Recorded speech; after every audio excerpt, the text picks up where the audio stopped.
Friends, I thought a fireside chat actually meant a chat, but tradition is far more powerful than innovation. What I suggest is, I'll make a few brief points, and I have a few slides. Very quickly, I'll go through them a little later. And then let's have a conversation, and Parth will have his say. We're all preaching to the converted here. Almost everybody here is convinced that competition and choice works. And therefore, really, the question is whether there should be transfer of funds following the kids or not. It's a 30-second debate. The answer is resounding yes. But does it mean that we solve the problems? Even if this is a self-evident proposition, I would say the challenge is a little more complex. As far as the people are concerned, the parents are concerned, unlike the very complex debates in a country like the United States, school voucher system or no Republicans, Democrats, in India, it's a no contest. The poorest of the people are willing to send their kids to the private schools if they can afford it. Rickshaw pullers, vegetable vendors, the poorest of the poor, sacrificing disproportionate sums way beyond their means. They're trying their best. Somebody talked about, I think Mr. Paramjyoti said, the poor, Maslow's hierarchy of needs, and therefore they only are based on survival. I beg to differ. In India, if the families live for anything, it is for their children.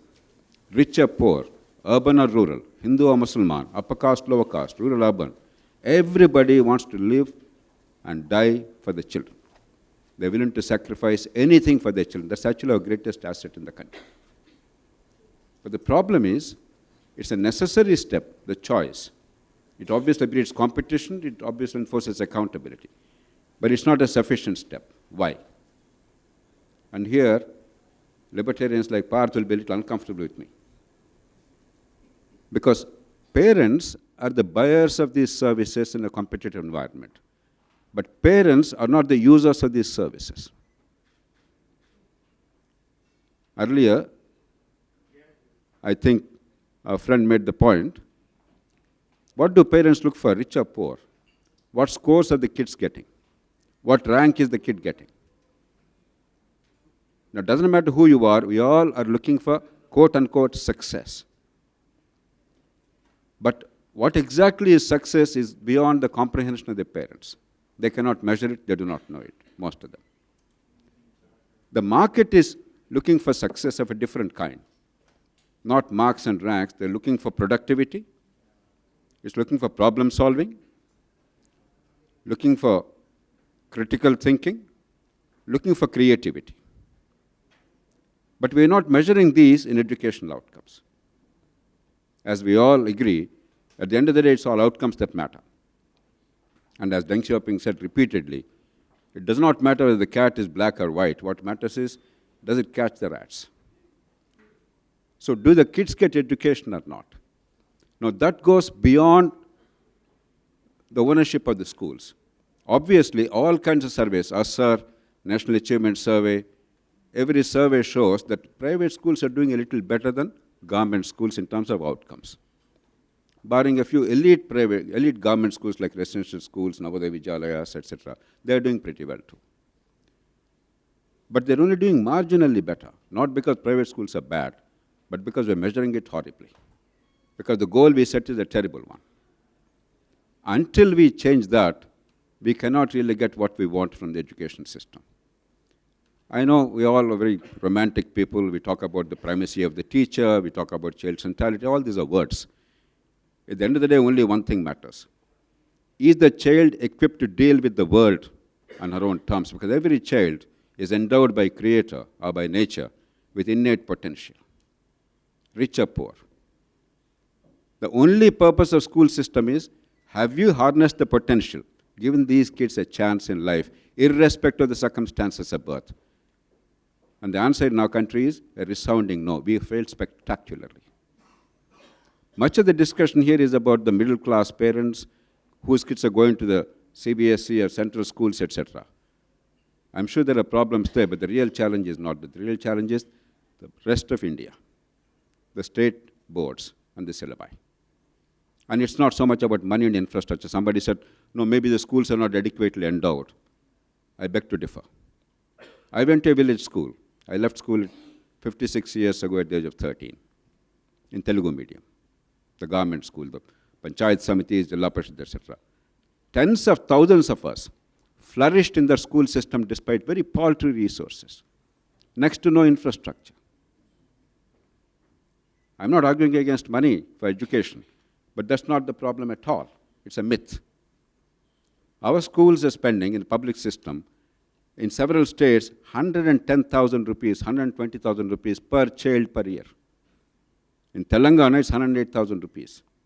In Andhra Pradesh, 120,000 rupees per child per year. It's not so much the money. And the teacher-student ratio in Telangana, for instance, in the secondary schools is 8 kids per teacher. 8. In most of the states, 19, 20. The norm is 30, as you know, in primary school. Upper primary is 35. Secondary is 30. It's not resources. It's not infrastructure. It's a big lie. Let me repeat. I'm not opposed to infrastructure, but we are hiding behind infrastructure, more teacher recruitment, all this. Anything but outcomes. Now, how do you generate outcomes in a vast system where there are about 10 million teachers? There are more than 210 million kids in this country, public or private. If you think you will improve inputs and therefore somehow generate better outcomes, pardon me, with my little experience in life, that's an impossibility. You may have a few centers of excellence, but there's no way you're going to improve the outcomes across the board. You have to alter the nature of the demand. And that means a sensible, stress-free, concept-based evaluation system. We have spectacularly failed in that. The reason why the schools flourished 50, 60 years ago, though the access was limited, is A, there was a regular, sensible examination system which was free from malpractices and copying. B, there was regular monitoring and inspection of these schools, patting on the back when the performance is good, finding out the deficiencies and trying to overcome that. C, the community's involvement and ownership. These were the 3 things that made education possible 50 years ago. All these things have disappeared in large parts of India today. We gave up the examinations because we wanted to promote everybody. The child will get hurt otherwise. And then without knowing anything, they went to age-appropriate classes, 0 outcomes. Suddenly, a 10th class exam or later on, you find the terrible failures, and therefore mass copying and perfunctory examination. Even for university graduation, let me be blunt. You want to get a first class, all you need to do is last 1 week, mug up the last 3 years' question papers, period. Let's not pretend that there's something good happening in education. If still some kids are flourishing, it's despite the education system, not because of the education system. You may think I'm very harsh, because I'm very angry despite my age. Because if there's one failure in our country, a democratic failure in our country, it is the collapse of education. And that is leading to political instability, economic stagnation, and social strife. You cannot address any of these 3 challenges without quality school education outcomes. And that's easy to make it happen. Apart from the giving back to power to the parents and the community and the local governments to the extent possible, apart from monitoring, which is very much in the administrator's hands, the central issue is assessment, meaningful assessment. I'm sure you're all aware of the PISA survey. India's rank in 2009 was, do you remember? Second from bottom, because luckily we had a country called Kyrgyzstan. I was one of those who started talking loudly about that, hoping that the policymakers will take notice and say, our kids are bright, parents sacrifice a great deal, how come our kids are not really performing well? Let's set it right. The response of the government was shocking to me. I'm a bit of a pro. I anticipate the moves of the government, and I'm believed to be one of the change makers in the country. But I was stunned. They said, henceforth, India shall not participate in PISA surveys. When I was addressing a conference, I think in Kennedy School or something, one of the union ministers was next to me. I was giving a keynote address and made this point. He said, no, not our government. I had to point out that his government has not changed the stance either. We have not participated in a PISA survey since then. So pretense is no good. National Achievement Survey, somebody referred to that. They repeatedly point out 96% pass, 10% or 15% of grade level competence. So examination system. Somebody said, how can you burden the parents? No, I'm not saying burden the parents. Parents care. If you know the goal precisely, if everybody knows what the kid is supposed to learn in order to be able to clear that grade, somehow or other, the teachers, the parents, the administrators, the system will figure out. I wish there is a better answer. I wish we all can really beautifully plan and manage and deliver. There's absolutely no evidence to support that contention at this point of time. If it happens, I'll be delighted. But why is it not happening? Who stopped you? Somebody said it's all about political leadership. I beg to differ. I have not seen a politician who doesn't want good education. He may not have paid enough attention. It's entirely bureaucracy's failure. The political system is devoting enormous resources. Massive number of teachers. Tens of thousands of crores even today for residential schools, this, that, etc. What more can they do? We have no desire to improve because education is not about the kids in this country. It's about the teachers' unions. It's about teacher MLCs. It's about some jokers here and there. The second part, very quickly, to the extent that benefits transfer should be done. I'll just go through it in 30 seconds. You cannot simply say, I'm spending 108,000 rupees per child, therefore, I'll give you that money and please send wherever you like. Because there is a legacy. You cannot sack teachers. 95% expenditure on teachers' salaries, and the governments don't have money. Therefore, what is the way out? One thing we are missing is the child population in large parts of India is actually coming down. We still are living in the past. The children's number increased, therefore more classrooms, more teachers, more this, more that. No. Except in Bihar, where for some more years child population will increase. Even there, by 2036, there's going to be a tapering off and decline. Even in UP, child population is going to decrease. Rest of India, it's already decreasing. As opposed to 28 crore children of school-going age, we only have 24 crores today. And it's going to be 20 crores in the next decade in the country. Across the country, there's steep decline of child-going age. Therefore, more teachers, more classrooms is not the issue. As teachers retire, every year about 3% teachers retire. They're very highly paid. In Andhra Pradesh, Telangana, average pay is about 10 lakh rupees per year or more, excluding the pensions. That's another big burden that you can't give up for the time being. Now, if 10 lakh rupees is the salary per annum, don't recruit any more teachers. Redeploy them, rationalize the schools, and the money you are saving, you deploy it for budget private schools, give the parents a choice. Obviously, we cannot give a 1 lakh rupee fee, but up to 20, 25,000 rupees you can allow them. For every teacher who retires, you can probably give 40 kids a chance of this choice.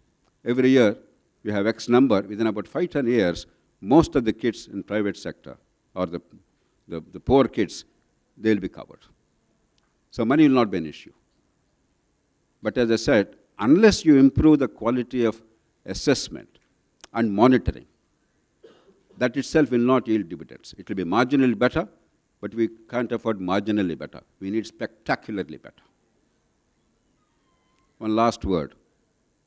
The 2009 PISA survey, you know the countries that were number 1, 2, and 3? Shanghai, China.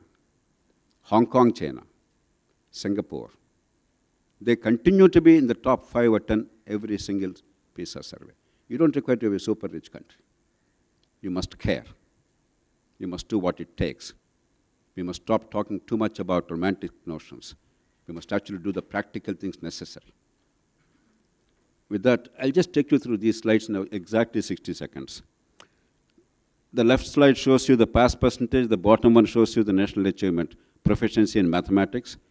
The next one, the foundational skills, calculating time. The next one is can at least divide, not even when to divide, why to divide, just the operation of it. Then apply discount. You see appalling numbers. Oh, sorry. What happened? Okay. I think these are ASER surveys. Government or private? Yes, private is better, but marginally better. Please remember. So the issue is not merely government versus private. Choice is required. You have to go beyond that. Class 8 students you can divide. Again, private is better, but only marginally better, not significantly better. So examination system, regular monitoring and inspections, and detention. You must bring back detention, not soullessly. There used to be detentions when we were at school. Not everybody was detained. There were special classes. But if somebody is not able to catch up next year, there's no point pretending he's gone to the next year. A few people were detained. Detention is not about really punishing a kid. It's about ensuring that there is a benchmark. Everybody reaches that standard.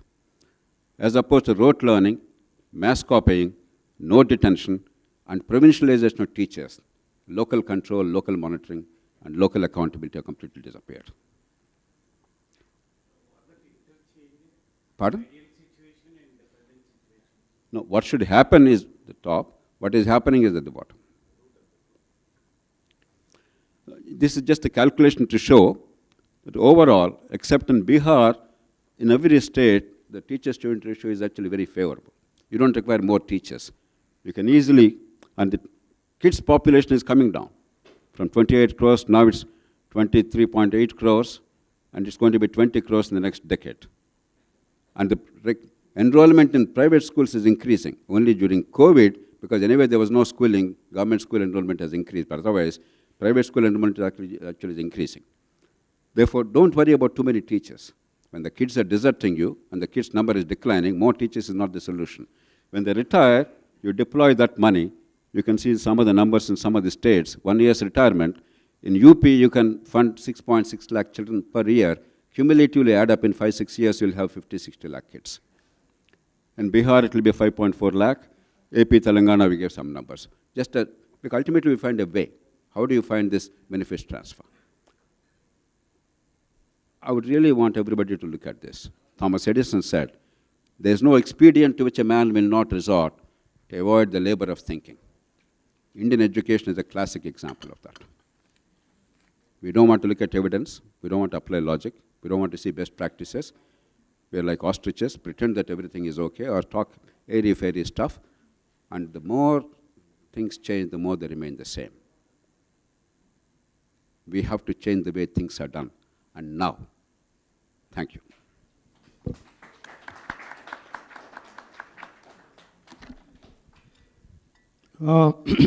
I don't know, I'm going to disappoint you, JP, by saying that nothing that you said that I would disagree with. So I'm not sure what you were referring to when you said that a libertarian would not agree with you. No, we both are libertarians, but market in itself is not enough of a solution. I think none of the things you said was about that, so which is I was waiting to hear, so that we can have a conversation on that part of the comment, since the first part we all agree on.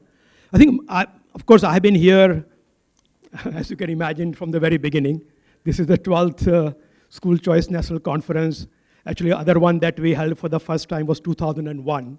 So 25 years have gone by, in some sense. And I've been meeting some of the people who have been working in the education sector for last so many years. And I think all of us are asking the same question. None of the things that we are putting on the board, none of the things that you heard today, whole day, possibly, is new to any one of you. It's probably new to anyone who works in the sector, right? And despite all of that common knowledge, nothing seems to be changing.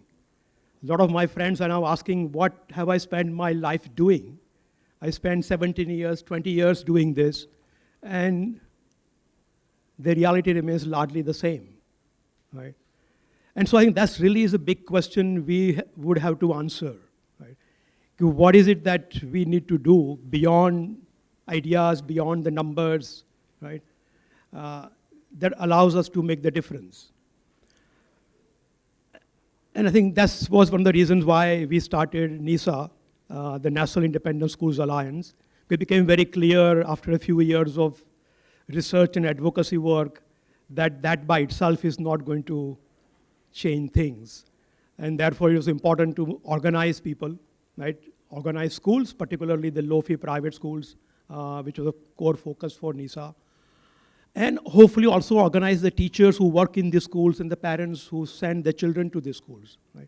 So ultimately, it would have to be all together who would have to put the pressure on the system to bring about the change. But despite all of that effort, right, as I think Salendra pointed out, that 100 parents made some noise about increase in fees in Delhi. And suddenly you had the whole government working overnight, bringing out a new law within a span of 2 weeks. Right? And so if 100 parents are able to do that, right, we have to ask ourselves, how do we even come close to that kind of power? Right? If politics is about power. Right? Ultimately, policy change is also about ideas, but as much about power.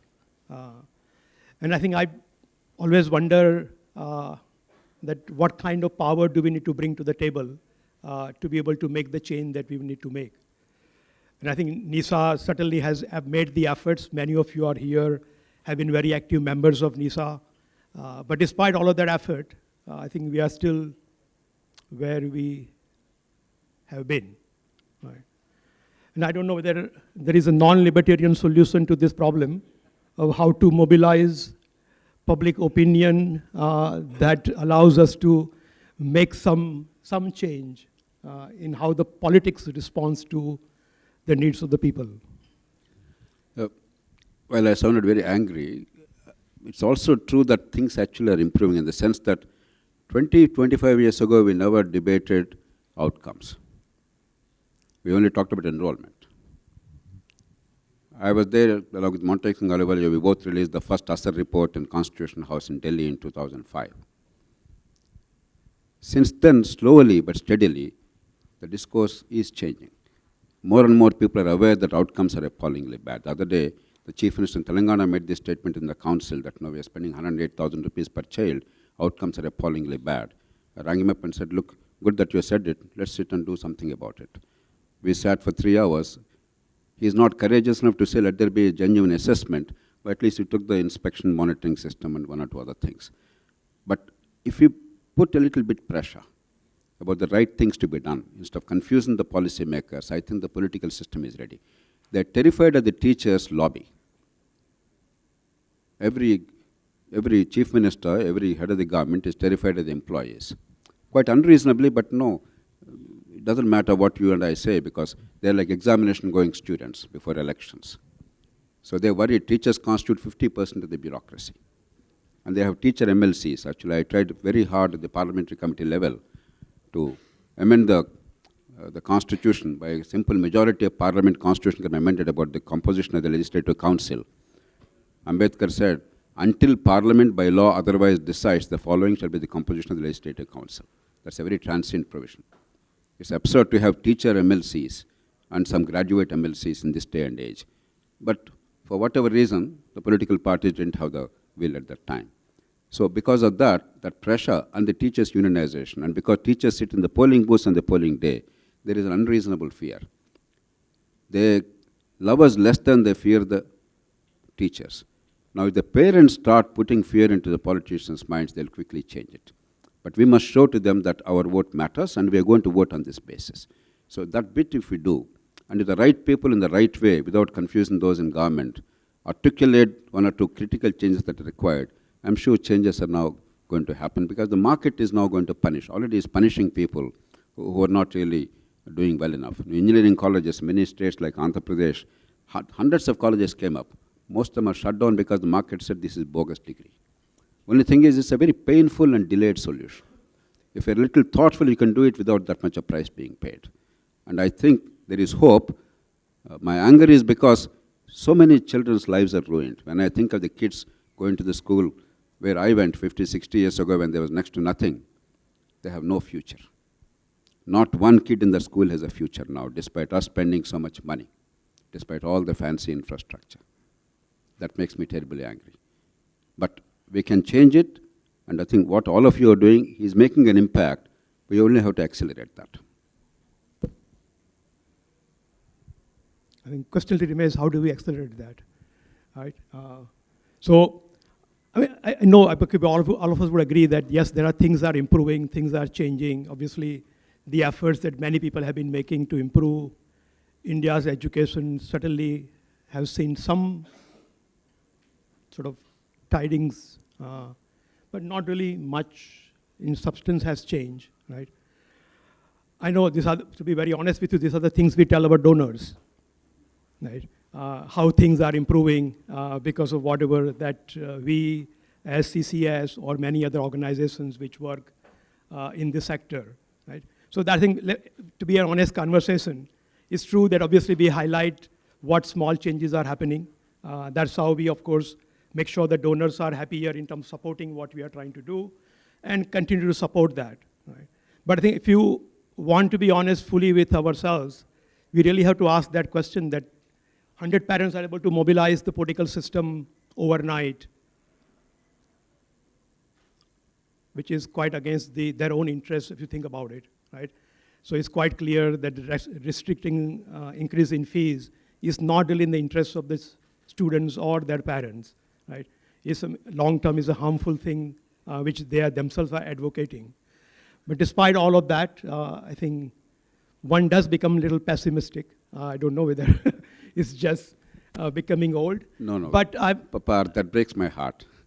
Please. Yeah. There's no room for pessimism. Yes, there is some room for disquiet. But the moment we give up, that's a disaster. It's too big a fight, too important a fight. So please, I know how passionate you are, how committed you are. Don't ever let the sense that nothing is happening enter your heart. I'm sorry for sounding probably in a negative way, because I'm not that. But education, I become very angry and passionate. But things are improving, and in any case, we have to fight and make it happen. There's no question about it.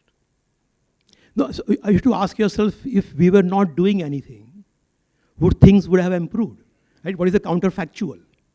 So yes, we did all of those things, not just, I say we, I don't mean us individually, but all the people who are working in the area of improving education, right? You suspect sometime that, what these changes that we have seen would have happened even without much effort being made by any one of us, right? System would have figured out some way of changing. System needs to change, obviously. The politics has to work in a way so that there is some change which has been shown to people, whether true or just for the show, right? And you sort of wonder that many of the small things which have changed are those the things that possibly could have happened without much of the effort and to be honest, much of the money, right? All of this work that people are doing, right? Look at how many NGOs are working in the education sector, right? As you know, in the CSR spend, the largest category of spending is on education in India, right?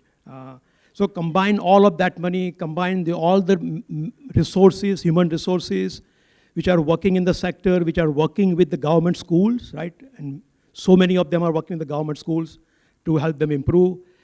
All of these resources are being spent, right? And what we see at the end of that is marginal change. Again, let me bring back. There's actually a gradual shift. 20 years ago, 30 years ago, much of the charity was about scholarships, infrastructure, classroom. Slowly now, outcomes are taking center stage.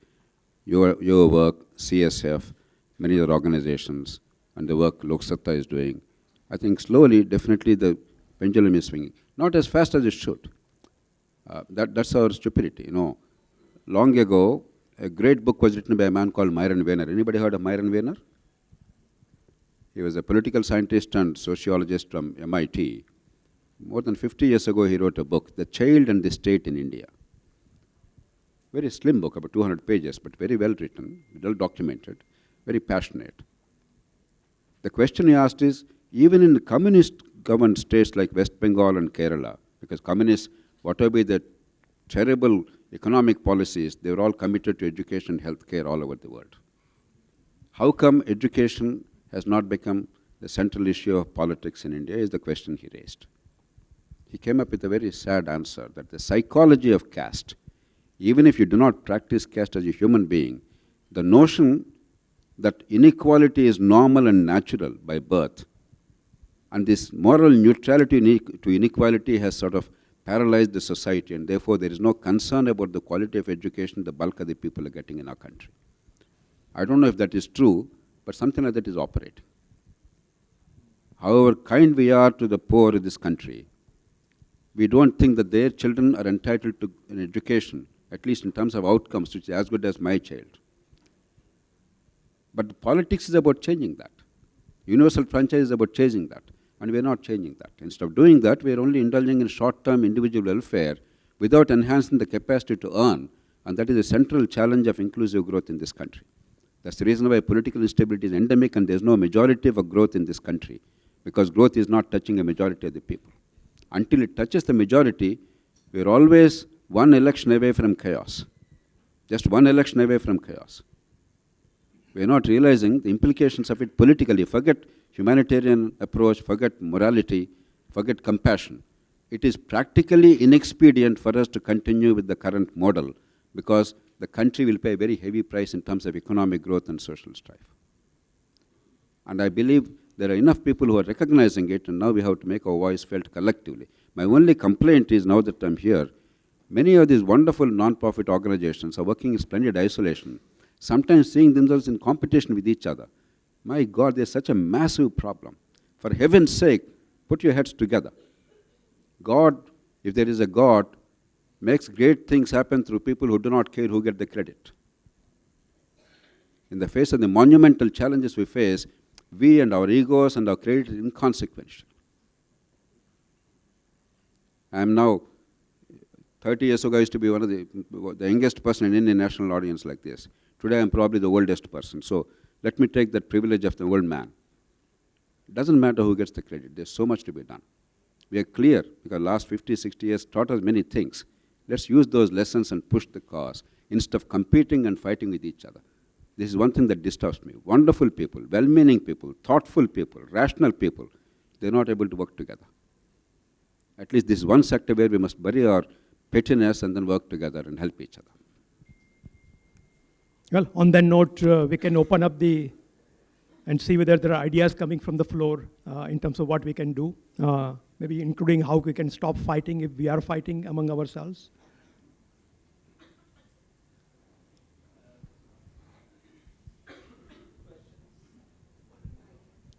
You were telling about like we moved from enrollment to outcomes. I think that it is high time that we should add even placements also along with outcomes. Enrollment, yes. When the enrollment was needed, the government has pushed private schools to open more. But when the exodus of the students from government to private started, then they were questioned why the students are leaving your government schools. Then they started getting more regulation on the private schools.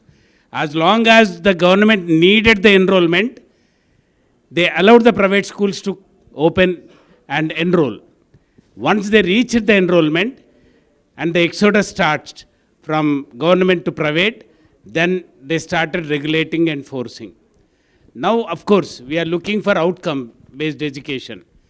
I, with my 40 years of experience in education, both indigenous and abroad, I would only suggest that this education should guarantee not only outcomes, but also placements. Then only the quality. I mean, the skills, the competencies, the values, the freedom that a child should have. Rightly, earlier panelist was mentioning about, there is no clear-cut checklist that what a child should learn in what grade. If that is provided, at least the parent would take care.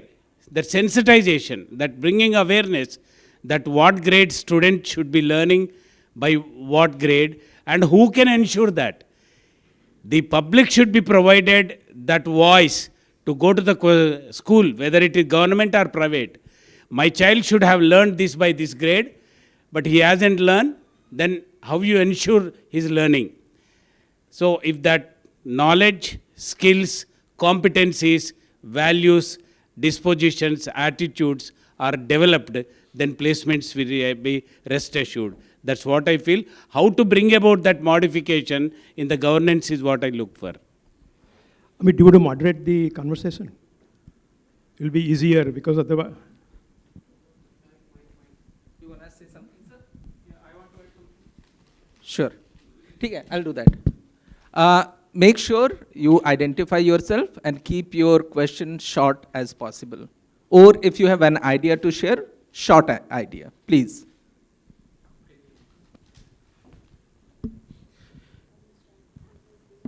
Good afternoon. This is Lakshya Chhabadia from Delhi, and thanks to Parth and CCS for giving us the idea of fund students, not schools.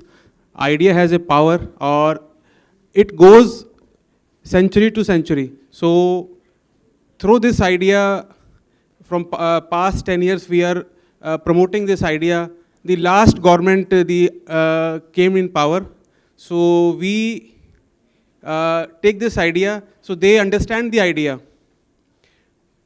In the initial days, we all know what was the stand of the government.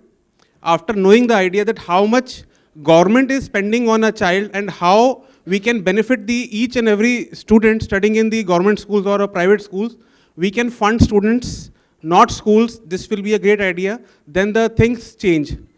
Again, the new government come in Delhi. We started this idea. So we distributed the pamphlets wherever the MLAs or local MLAs are promoting the fee regulatory bill. So things go wrong. So they baffled how you can say fund students not. So we send the media. So it was a question for them. So gradually we will again promote this idea and things will settle down in Delhi. This has happened in Delhi, so I want to share this. So this is not the single association or some few schools. This has to be raised from everywhere, across every association and every government. So this want to add here. Thank you. Thank you, Lakshya. I think the basic idea is the 7,000 per child per month expenditure when it was communicated to parents. No? Okay. Well, again, it comes to a question where 10,000 rupees is put in your account and you vote for the government. Situation is right now, things are not working in correct perspective. Everything is politically motivated, and I don't think any government, earlier government also, the per capita, what they have spent on education was not more than 4.5, and now also they have not increased. Every time the budget goes down, and all other incentives are given rather than focusing on education and making it learning output. Basically what he said is right. At sometimes you feel frustrated, what is happening and what can we do. But then we have hopes that we should. And if we get ideas, as he mentioned, if you unite together and we be together, we can bring a change. If we want to bring a change, we have to accept it, our shortcomings, and how we can move forward. That is what I got outcome, from your clear thought process. Thank you, Malik ji. They have a mic, please. Yeah, thank you. I'll be very quick. I am Mamta, and I, on behalf of National Institute of Design, thank you for a reflective and a thought-provoking session. When we reflect on what we have been doing, it may feel like we haven't achieved anything, but I would want to say that from horrible, we've come to very bad, and I'm hopeful we will reach at very good. So in systems thinking, we say we don't solve a problem, but we dissolve the conditions in which the problem persists. On behalf of National Institute of Design, I dedicate the Institute's outreach, and we are here to collaborate, support in whichever way we can. Thank you. Namaskar, myself Jagruti from Maharashtra. I am President of Independent English Schools Association. Sir, my question is, if for RT students, if my school fees is tuition fee government is providing to us for private schools. First question, our government schools are not capable that they have to send RT students to private schools. Secondly, if it is so, then why don't you give coupon at the time of admission to the student? And the student will take coupon. At the time of admission, he will submit the coupon, and that coupon will be reimbursed to school. So amount will be given to student's hand or parent's hand, and that parent will bring coupon to us. Thirdly, our expectation is whatever our fees, you're giving us tuition fee, then give our tuition fee. Don't decide that what should be given to us, because we have invested so much in our infrastructure. It is against for 75% student who are paying 75,000 as a tuition fee in our school, and government is providing only 17,000 for RTE students. Why other students are not of government? Because they belongs to some caste or because they belong to that RTE category, government is giving to favor to them. If you want, you provide favor to all the students or pay our fees. These three are my questions. Thank you.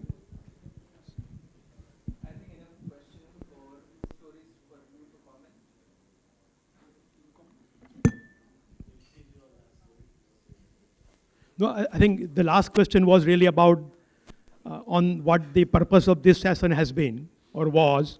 So you are right that this really is the important issue as of today, that how do we make sure the government actually gives the reimbursement to schools for the students they have taken in. I think there are many ideas on the table that you of course talked about, a couple of them yourself, right? And I think those are the ideas which can certainly be promoted, right? And this is something that, of course, many of you have been doing for quite some time, right? I think two things.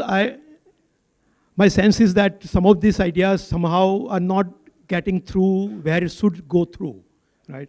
So political leadership, despite, I think, meetings that people have been doing and all of that, doesn't really see this as a valuable or important or something that affects their election results or their power, right? While they easily see the teacher unions are powerful, they cannot antagonize them. They're able to see 100 parents on the street is a very loud message to them in terms of their own security of elections. Somehow that's certainly not, message is not going through from the school side. And therefore, I think my question earlier also, that something is missing in that picture, right? And we have to figure out what is that missing element and what can we do to make sure that those are the things also considered in the decision-making process of the government and particularly, of course, elected representatives. But sir, lakhs of rupees are pending with government and we are private schools. So if 80 lakhs of my school are pending with government and government is not willing and they're directly stating that don't expect it. I was just talking to earlier, coming in with our friends from Chennai, and there's a high court case going on for the reimbursement, right? Now, I think many state high court governments are hearing those cases, but so far there has not been much of a resolution of that issue. So I think either we go to the political system or we go to the courts. Those are the two options we have as a peaceful protest unless you go on the street. I'll be brief. There's a board saying time is up. I think it's high time that in our public discourse, both politicians and the civil society must give up this artificial distinction between government schools and private schools. These are our schools. These are our kids. It is our collective duty to make sure that each kid is endowed or is able to fulfill her potential, period. Doesn't matter where, how. In government, somebody talked about 4.3%, 4.5% GDP, spend more money. I beg to differ, sir. We are forgetting that a vast number of kids are in private education system, both higher education and school education. We are comparing with countries where 90+% are in government and by and large public system is delivering. And two, what is spent is yielding zero dividends to the country. In the last 20 years, educational budget has gone up dramatically. But outcomes have not improved an iota. Therefore, I am completely loath to spending 1 rupee more. Just reallocate the money, redeploy it. Smart expenditure, not more expenditure. The country cannot afford. The moment you say, give me another 100,000 crores, it's a non-starter. There are multiple priorities in the country. Education is well funded with poor outcomes. Healthcare is poorly funded with better outcomes. We spend the least amount in the world on healthcare. We're actually getting better outcomes for what we spend. We must spend better even in healthcare, not only more. But there is no way a serious public policy analyst in the country would say spend more money on education as a solution. No. We have tried that. Learning levels, somebody raised the issue. To the best of my understanding, there is a reasonably good understanding of learning levels at each level. I think the NCERT and others are doing a pretty creditable job. And if you take it at an aggregate level, all we require is communication and comprehension, ability to comprehend and communicate effectively, understanding basic mathematical concepts and application of them for problem solving, and application of logic to derive reasonable conclusions from given data. If that much the kid learns up to 10th grade, I'm quite happy. We are nowhere near that. If 50% of kids in many states are incapable at the age of 18 to read right time from the watch, I'm not exaggerating. Only 75% can tell us roughly the hour. Only 50% in several states are able to tell us the hour and the minute in 21st century, 2025 today. In some states, only 10% are able to give you interest calculation. 10,000 rupees you borrowed at 10% interest, what's the interest you have to pay? Only 10% of the 18-year-olds are able to answer that in 2025. The problems are very fundamental. So learning levels, I think, are reasonably well understood. It's only application of them in our assessment and in our examinations that is seriously deficient. 10,000 rupees, etc. Let's not globalize the problems. My appeal is actually, I'm digressing a little bit, but I think it's an important issue because many people are agitated by this. There is no way the political system in a poor country like ours can say zero welfare. You require the willing consent of the people to get the mandate to govern. The challenge is not about short-term welfare or not. It's about whether that is a sustainable, balanced one, duly taking care of the long-term development needs and infrastructure. Even the United States is giving free food to 43 million people, the world's richest country, through food stamps. So democracy, inequality, and welfare, there is no choice. Only thing is, some formations are saying only welfare, nothing else. We have to have a balance. Please don't take a position of welfare or development. That's a very dangerous position. It's impossible. You have to have welfare and development, a sustainable welfare and development. There's a lot more to it. There's no time to go into it. But if we paint everything black and white instead of understanding the grays, we are doing a great disservice to the political process of the country.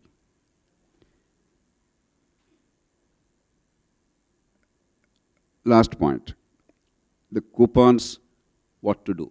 The 25% in the RTE is a bogus one. It's a symbolic one, a typical socialist gesture without any purpose. There is no way the governments can fund schools with 100,000 rupee fee. They may be spending on their own, but there's no money in the kitty. The only realistic thing is budget schools with proper accreditation provided outcomes are generated there. That means you must have actually measurement of those schools and proper monitoring. Up to a certain cap of, let's say, 20,000 or 25,000 rupees annual fee, you can give them the voucher and say you can go to any one of these schools.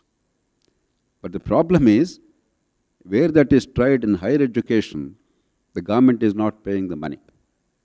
Andhra Pradesh, combined Andhra Pradesh, the first state to give fee reimbursement to higher education. 10,000 crores of the juice in Telangana state alone to the engineering colleges. Many good engineering colleges are shedding tears. There's a college which is an outstanding one, 100 crore juice to that one institution. So just because you have DBT, Parth, don't assume that money is going to flow because we messed up too badly. It's not flowing. Yeah, it's not flowing. So we have to design systems. But basically, forget private or public. And some states are actually giving money. Andhra Pradesh today, despite the budgetary difficulties, is giving 15,000 rupees for every child. No questions asked. It's more like because you voted for us, we give you the gratis. At least if they linked it to outcomes or something, it should have been nice. Nothing of the kind. So we have to really change it. Don't expect miracles because money is not there in the kitty. But if we shift the system from public versus private to outcomes and outcomes alone, and the whole government money is spent on that, with very little additional expenditure, we get spectacular outcomes. The challenge is with least money, how do we get the best outcomes? I think we're very close to that. Many people are doing tremendous work. If we get together, we will be able to achieve that. One last word from me. I don't know if there's a God.